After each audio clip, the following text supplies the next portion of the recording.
Can your ancestors who have crossed over hurt you instead of help you? I want to have a really quick conversation with all of the other Native and Indigenous and Aboriginal practitioners out there.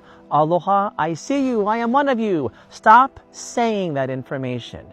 Even though we have a profound connection to our ancestral roots and our indigenous roots and our land ancestry and our belief system with our gods and our goddesses, even though we have a belief system in that, we must make sure that we are understanding the difference between our cultural practices and spirit consciousness. Because the answer is no, and the answer is yes. The answer is no, because ancestral connections on the other side in their highest state of vibration, not in a low state of vibration.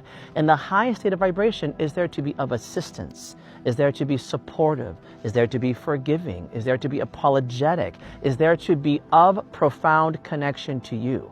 Now, consciousness on the other side that wants to be hurtful or malicious is just a dropped frequency. And it is our job to help guide those other individuals who seek our awareness about that. And if you are continually doing practices based in blood magic or practices based in old spell binding that is in connection to dark, deep energy, then we are not evolving as Aboriginal practitioners. And we have come from the soil. We have come from the root of that information. We are still connected to that information. And it is our job to allow that connection to have evolution. Please. Evolution. Now, let's talk about where some of that question could actually be real.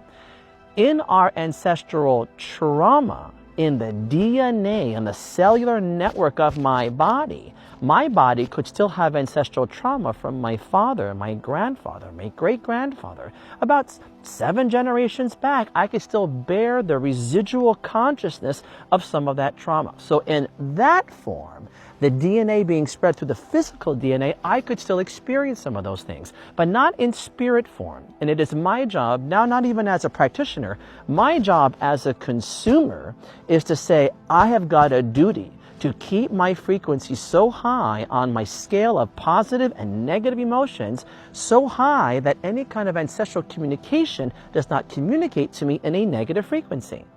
I've got a job to do that. That is my job to do that. Does that make sense? I hope that makes sense.